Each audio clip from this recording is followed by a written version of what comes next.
Hey mama, if you're listening to this, you might be carrying a secret that feels too heavy to speak out loud. You look like you got it all together, you serve at church, maybe you even lead a Bible study.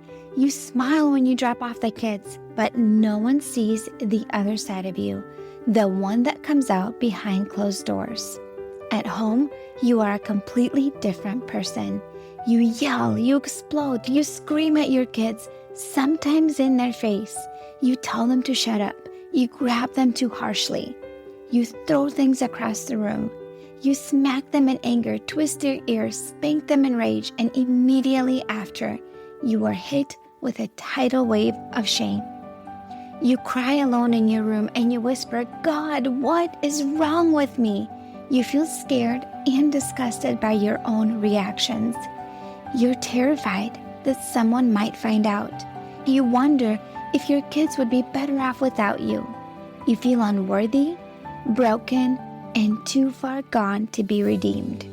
You try to fix this on your own. You listen to podcasts, parenting books, download freebies, but nothing changes. You keep falling back into the same patterns, and it feels like you are stuck in a cycle that you can't break. You don't trust yourself anymore, and if you're honest, you are afraid of who you've become. But here's the truth, Mama. You are not beyond hope. You're not alone, and with God's help and the right support, you can change. I'm Elizabeth, a mom of 4 and an anger management coach for Christian moms. And inside my Calm Christian Mom coaching program, I guide women just like you through a powerful transformation. This isn't shallow behavior management. We go deep. We address your triggers, your stress, your mindset, your nervous system, and the spiritual root behind your patterns. We invite God into every layer and walk hand in hand towards healing. In just 12 weeks, you can become a completely different mom, unrecognizable. One who leads with patience, not panic. One whose children feel emotionally safe around her. One who cultivates peace. This summer, I'm offering a Calm Mama strategy session, a powerful 15-minute one-on-one coaching session designed to help you uncover the root of your anger and receive spiritual, emotional, and practical support. It's your chance to experience what coaching is like with me before diving deeper into ongoing support. If we both feel like the full program is the next right step, we can talk about what that looks like for you. You don't have to keep living like this.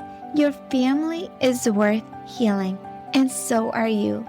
Use the link in the show notes to book the Calm Mama strategy session.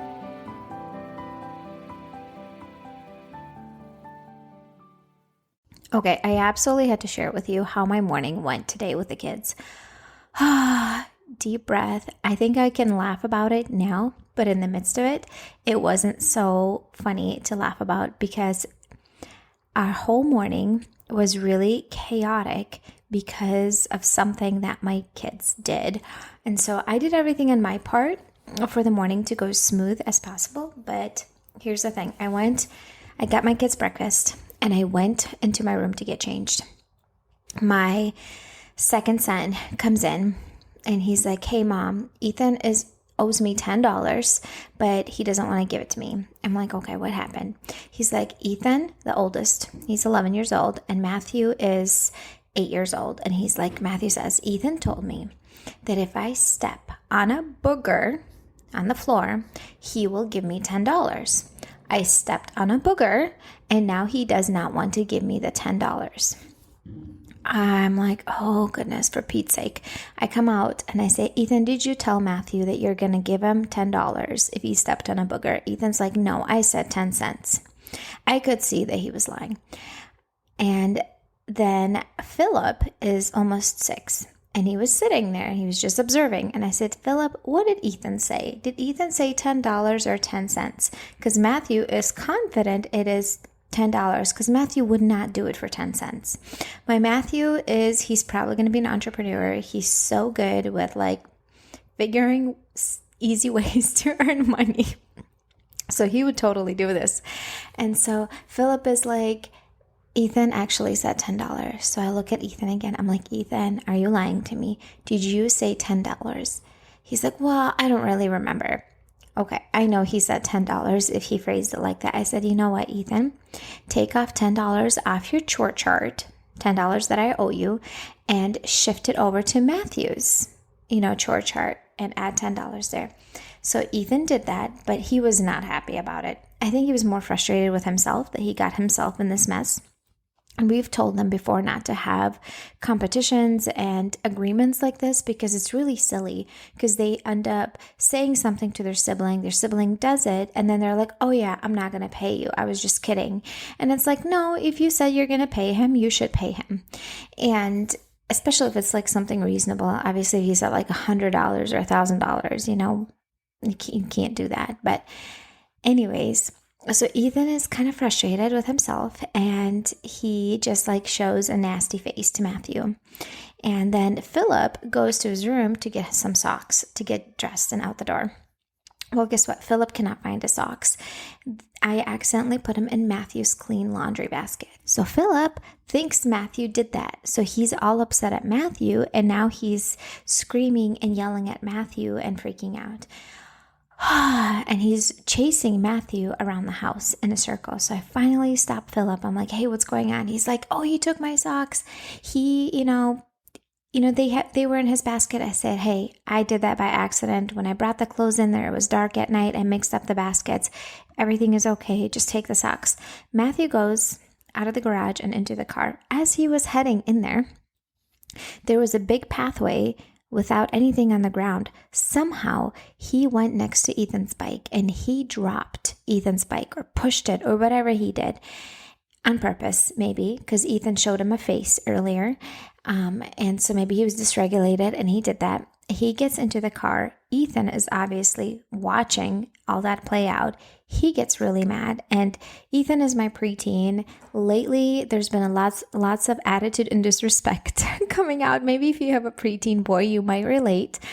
And just like things coming out with attitude. And so we constantly have to work on that. Like, is there another way to say this?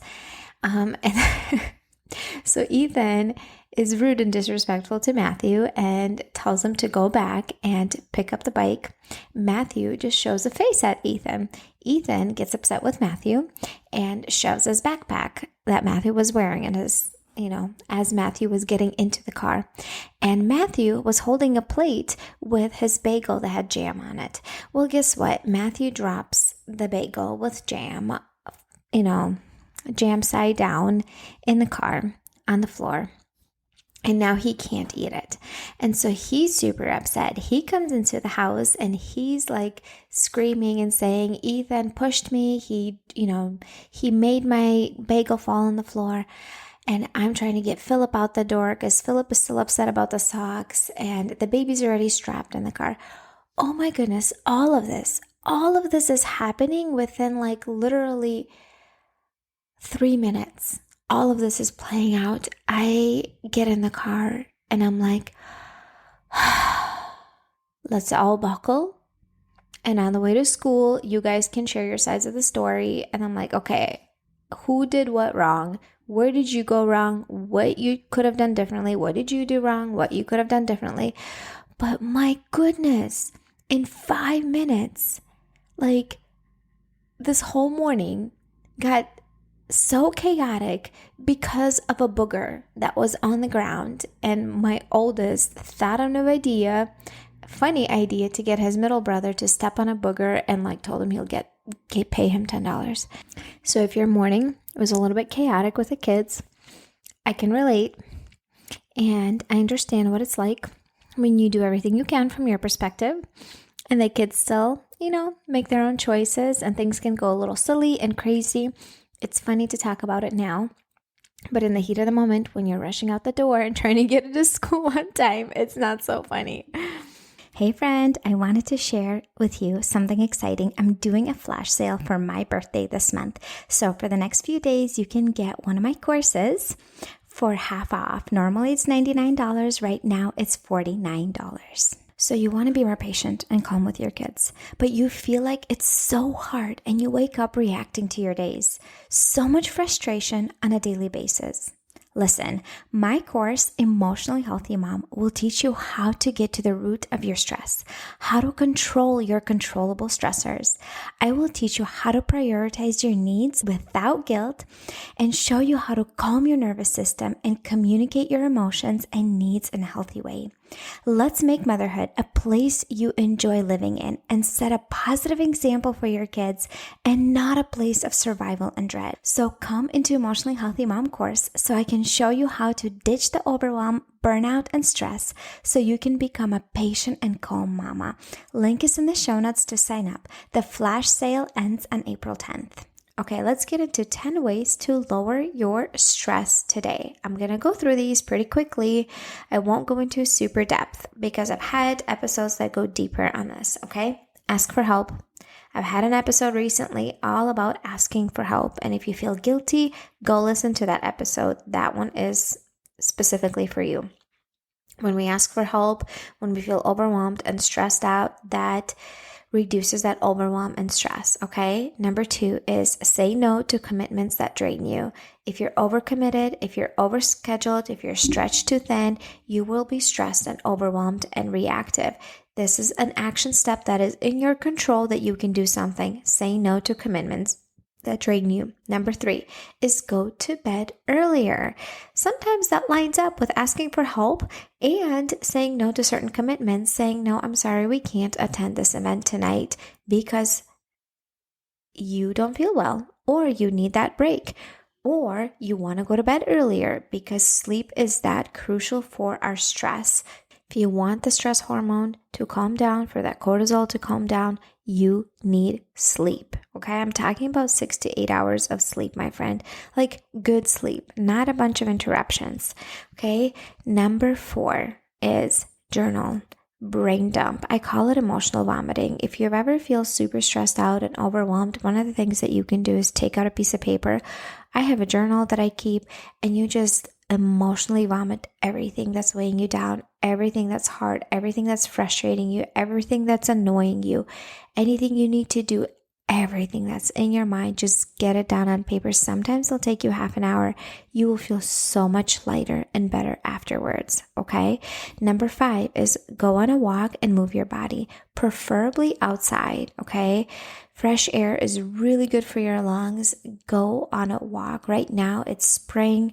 It's warmer getting in most of the states. Go on a walk, my friend. You need it for your mental well-being, for your emotional well-being. And guess what?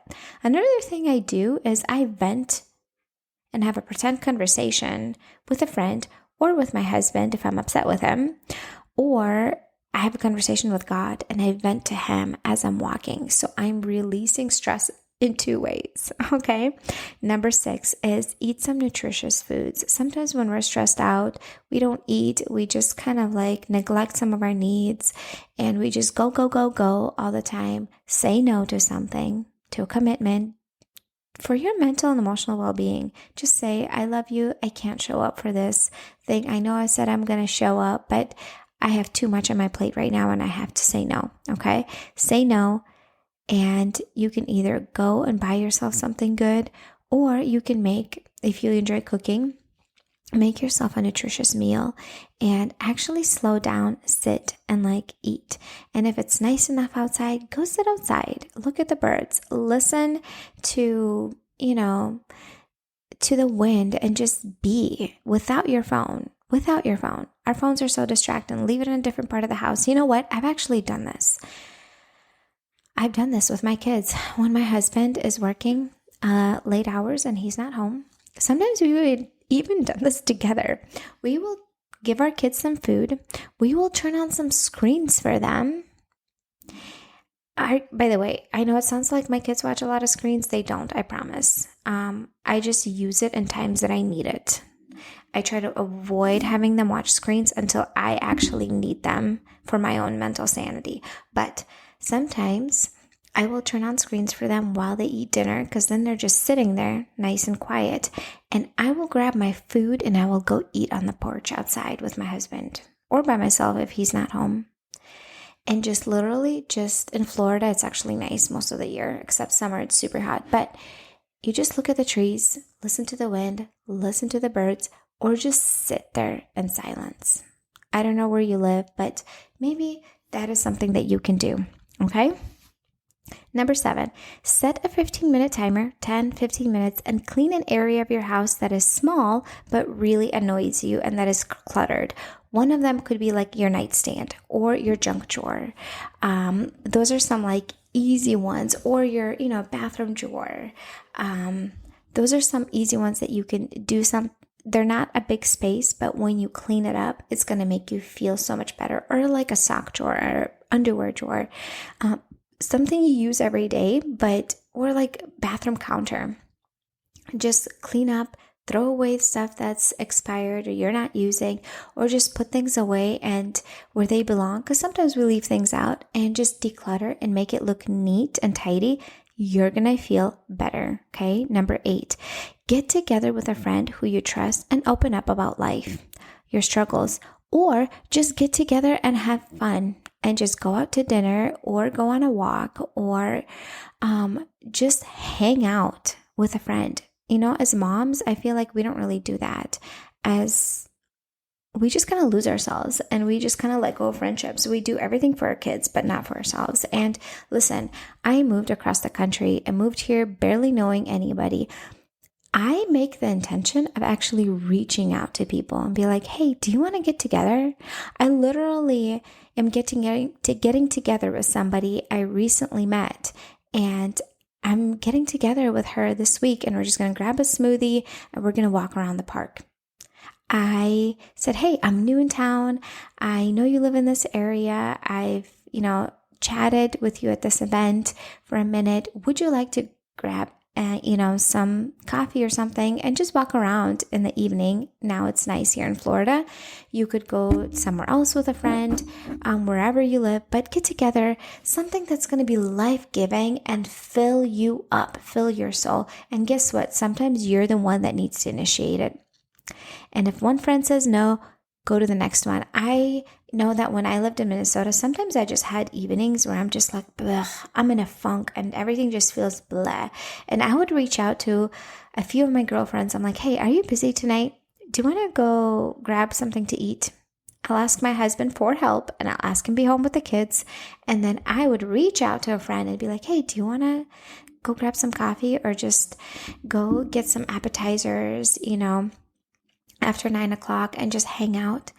And that would be so life-giving for me, even if we didn't really share our struggles, but to just hang out with a friend that is safe and someone that you could just have a good time with. And if you don't have a friend like that, my friend, pray for God to provide a friend like that, because we all need friends like that in our life. Number 9, meditation. You can do guided meditation. By the way, did you know that I can send you my free guided meditation? In the show notes, there's a link over there that says support the show. You can choose to be a monthly supporter of the show. If you don't have the means to, or don't want to invest into my coaching, or you don't need it, but you really enjoy my content, guess what? You can support my show by $3, $5, $8, or $10 a month. And as a thank you, I will send you my guided meditation that you get for free. It's a peaceful and calm meditation for moms. It's less than 10 minutes, and you just listen to it and you follow the guided instructions on it, and it's going to calm your nervous system, calm your mind and body, and that will lower your stress response. Okay. And number 10 is laugh. Here's the thing. Kids like to laugh, and their laughter can be super contagious, especially if it's like deep laughter. The other day we had family dinner, and my boys were telling my 1-year-old to do something, and she was, mimicking them. And then it's funny because 1-year-olds can't do things the way, a 5-year-old could. And they were just laughing and cracking up. And then it was so contagious. We all started laughing at the dinner table. And maybe watch something funny on YouTube. America's Funniest Home Videos. Or I used to watch this channel years ago. Their recent videos are not so funny, but the ones from long ago, super funny. It's called Just for Laughs, this channel. And it's they do random stuff to strangers and they videotape it and they want to see their reaction. And it is so freaking hilarious. I remember one of my favorite ones is like when people are crossing the street, like at a stoplight, when you're walking across the street, there's these 4 men that would get out of the car and they would not say anything. They would pick up a stranger, all 4 of them, and they would just pick them up and carry them back across the street, set them down, not say a single word, and walk away and get back into the van. And then again, that person would be so confused. They're like, what the heck just happened? And then they would try to cross the street again. And these men would get out of the van again. All 4 of them come up to him, grab him under the arms and under the knees, and they would just pick him up, carry him back across the street, set him back over there, and just walk away and get back into the van. It is so hilarious. And so it is just so funny. Maybe I'll see if I can link that video in the show notes. Absolutely funny. And it would just like crack you up. Anyways, here are some ways that you can lower your stress today. I'm going to go through them again. Ask for help. Say no to commitments that drain you. Number 3, go to bed earlier and get sleep. Number 4, journal and brain dump. Number 5, go on a walk and move your body outside. Number 6, eat some nutritious foods. Number 7, set a 15-minute timer and declutter an area of your life, of your house, not life, house that is gonna, like you use all the time, but it's not a super big area, okay? Number 8, get together with a friend who you trust and open up about life or just have a great time, okay? Number 9, meditate. And number 10, laugh. So these are all great things you can start doing today, implementing to lower your stress. By the way, my friend, the biggest way to lower your stress is to make space in your schedule, to have white space in your day to actually do this. If you're overbooked and stretched too thin, you have to say no to certain things. All right? You absolutely have to. All right, friend, before we close the episode, I want to remind you again that the flash sale ends April 10th. And if you want to become less overwhelmed and less stressed and proactively support yourself to show up as a calm, present, and patient mom, this course is for you. So the link is in the show notes. Go run, sign up. I can't wait to support you that way. Hey mama, do you find yourself snapping over the smallest things, like spilled milk or constant whining, then feeling horrible afterwards? If you're tired of losing your temper and you want to show up with more patience, I have something for you. It's a free training called How to Be More Patient with Your Kids so you're not screaming over spilled milk. Inside, I'll walk you through 10 simple things you can start doing today to become a calmer, more Christ-like mom, even on the hard days. To get it for free, just leave a rating and review on Apple Podcasts and send a screenshot to hello@emotionallyhealthylegacy.com. Or if you'd rather skip the wait, you can grab it right now for just $27. The link is in the show notes. Let's help you become the peaceful, patient mom your kids need.